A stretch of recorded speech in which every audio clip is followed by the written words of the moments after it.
Good evening, everybody. Thank you all for coming. I know lots of you here, but for those of you who I just wanted to introduce myself. My name is Laura Brereton. I'm the president of the Medford Community Coalition.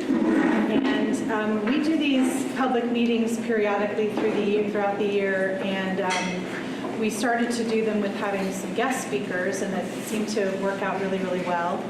And we're extremely happy to be here in the beautiful new Bistro 49 restaurant at the Medford Vocational Technical High School. It's a beautiful space, not quite open to the public yet, but will be shortly. And we're really delighted to be able to have Chad Fallon, who is the head of the Medford Vocational School, here as our guest speaker. But before Chad comes up, I just wanted to go through a couple of really quick announcements. For those of you who don't know what the Medford Community Coalition is, I wanted to just give a little background. So we started about 3 years ago in response to some of the businesses in Medford Square closing, and we felt strongly that we wanted to somehow support the small businesses in town and somehow come together as a way in a way that would be effective. And over the years, we've sort of developed into an organization that has three basic goals. So sticking with our original goal, we try to support local businesses. We do that in a few different ways. We started off with doing something called cash mobs, which we sort of asked everybody to come to a particular business at a particular time on a particular day and sort of flood that business with support. We try to do our fundraisers at certain local restaurants to try to, shine the light on those businesses and bring attention to them. And then the biggest thing that we did in terms of, we've done two big things in terms of supporting businesses. One of them is we started Medford Eats. The first time we did it was last summer, just before the 4th of July. It was a food festival featuring all Medford restaurants, or I should say all of the people participating were Medford restaurants. We did it at City Hall in the parking lot there. We had live music. It was really fun. And we're actually going to be planning that again for Labor Day weekend this summer, so more details to come. Another one of our goals is to clean and beautify the city, and we do an Earth Day cleanup every year. Actually, this is our flyer for this year. If anybody might be able to take one or two of these and help hang them around town, we would welcome that. We're actually partnering with the Chamber of Commerce, and the Medford Community Coalition is organizing the cleanup in Medford Square. The Chamber of Commerce is organizing the one in West Medford Square and Haynes Square. They're all happening simultaneously on Saturday, April 21st from 9:30 to 11:30 in the morning. So you can go to whichever square you feel compelled to go to and join in. It's a great way too for middle school and high school kids to get community service hours. We've had Boy Scout and Girl Scout troops come. We've had religious groups come. It's really great, and it's a pretty short pretty short amount of time to do something really effective. And so we would love to see you all there. And then the third objective for the Medford Community Coalition is to try to improve communication within the city. And one of the ways we do that is through our social media. We have a very, very active Facebook account with lots of followers, and we try to post all sorts of information about things that are going on in the city and important meetings or accomplishments or things that are going on. And then these kinds of meetings here are also a way to help promote communication. I think in particular, some people in town may not know all of the wonderful things that happen here at the Vogue that are available for the community to access and to take advantage of, and all of the interesting things that the students are doing here. So these types of meetings where we have a guest speaker are one way that we can try to help with communication. So just quickly to reiterate, our cleanups are on April 21st. Medford Eats is going to be coming up later in the summer. If you flip over to the back of your agenda, I've also just made a little list of other community events that are happening this month. I wasn't able to get every single thing on there because there's literally dozens and dozens and dozens of things. So I just tried to highlight some of the things. We've got film screenings and the musical at Medford High School. There's 2 fundraisers this Saturday night. There's a gospel choir. There's a yoga class to benefit Project Bread. There's our Earth Day cleanups. The Makerspace is doing a 3D printing workshop at the library. The Medford Family Network has their fundraiser at the end of the month. And then, of course, the last weekend of April is West Medford Open Studios. So there's a lot of things going on and a lot of ways to participate in the community. Enough from me, because I know we're all really here to hear about the vocational school. And I'd like to welcome Chad and thank him for coming to speak to us tonight.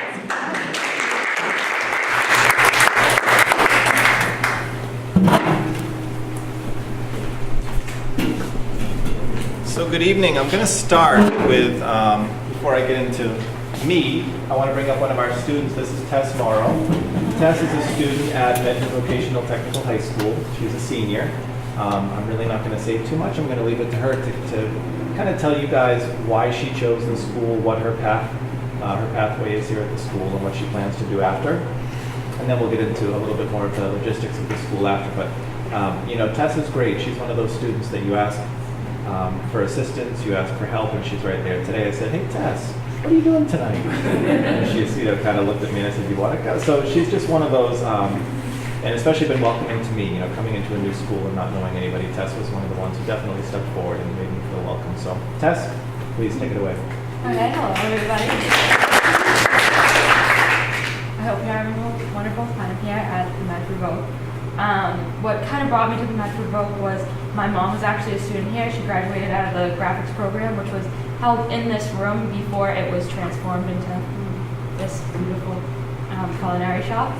And then she came back and was a cosmetology teacher, and she's been a cosmetologist ever since, which is kind of supports my family through everything. So I've always had that overview that my mom's pretty much only education was through this school. And then when I went to high school, I have learning disabilities, so I obviously didn't want to go to a necessarily traditional high school. And the vocational school, as I knew, was very open to students and was very helpful to a lot of people, especially with learning disabilities, because they do have hands-on learning instead of just being in a normal textbook all the time. So I came here wanting to do early childhood education because I love kids. I love all my little cousins. I have so many of them. And I just loved always taking care of them. And then as I went through the rotations, I realized that teaching wasn't really my pathway, and I fell in love with carpentry. And it was scary because I was actually at the time the only female that was in the shop. And I had so many teachers and principals and people in this community that supported me throughout going through carpentry. And then I ended up joining a lot more programs in the vocational school. And I ended up being a co-president of the non-traditional club, and that led me to the Massachusetts Girls in Trade Student Council, where I learned so many professional skills and met great people through all of the building trades and all of the local unions, and it taught me a lot and gave me a lot of confidence to be who I wanted to be. I was also in Skills USA, which taught me really great professionalism, and I've honestly accomplished a lot, receiving awards, scholarships, other things in this school, and been to so many conferences and events that it's given me a lot of self-confidence in the way that I can speak in front of people, because not a lot of high school students can stand in front of people today and do this. But I played sports too throughout high school, and it's really great because vocational school is open to the regular high school sports and clubs as well. And I have played softball since my freshman year. I did track all throughout high school, and I was a captain for that. And then my senior year, I decided to join the football team, and I was the only female on the football team, which was pretty awesome, and it was pretty authentic of me. And I can totally say that I wouldn't be able to do it without the Vogue, because they've given me so much confidence and been there to support me through everything that I've done. And they've taken me from being a little 14-year-old girl that didn't know much to do to this amazing 18-year-old girl. And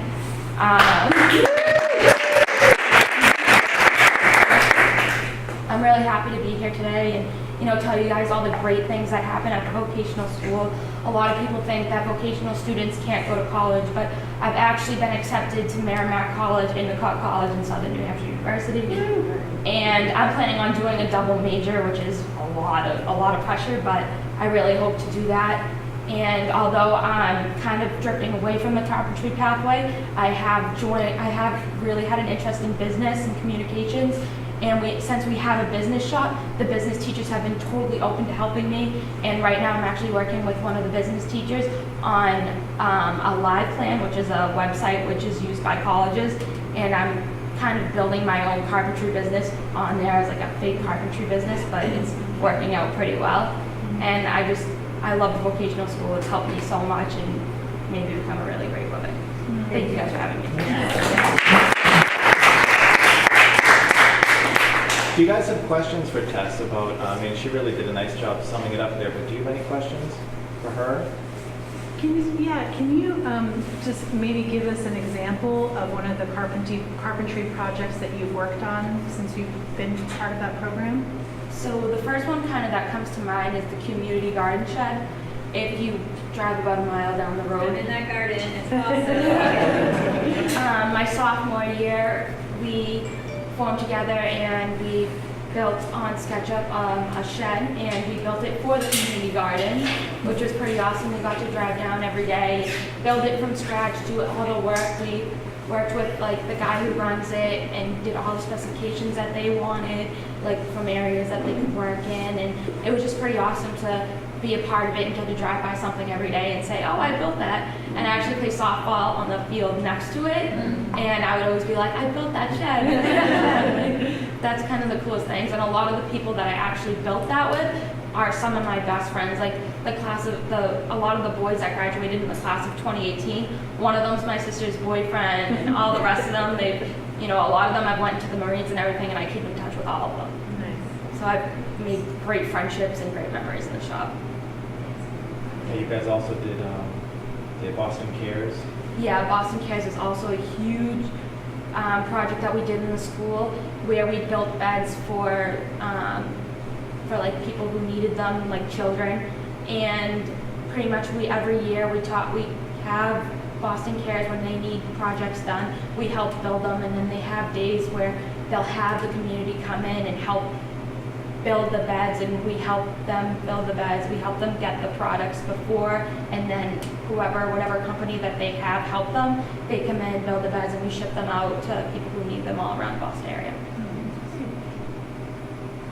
Yep. Have you seen, since you seem to have led the way from freshman year to senior year with women getting involved more in trades, carpentry, and football, have you seen incoming students following in your footsteps after that? Yeah, actually, it's kind of crazy because when I was a freshman, I was the only girl in the carpentry shop. The next year, 5 freshmen joined it, which is pretty big because that was almost just as many boys as we had. And now it's not totally even the amount of girls, but there's definitely a huge number of girls picking non-traditional classes. Through all the rest of the shops, there was a lot of girls. There wasn't a lot of girls. There was one girl in electrical, one girl in HVAC my freshman year, and then after I joined the carpentry shop. There's a handful of girls in electrical, there's a handful of girls in carpentry, there's a couple girls in HVAC and metal fabrication, so it's definitely grown, and I know that girls come up to me every day and ask, oh, what was football like? How was football? And I tell them I love it, and whoever tells me, if any girl ever comes up to me and says like, oh, I wanted to play football, or I want to play football, I tell them 100%, go for it, do it, you'll regret it if you don't. It's the most amazing experience. And the people, the coaches and the students, they were, and my other teammates were so helpful. A lot of them were in my carpentry shop and were on the football team, so I spent a lot of time with the same boys, and they have been more than supportive, and the coaches have been just totally amazing to me.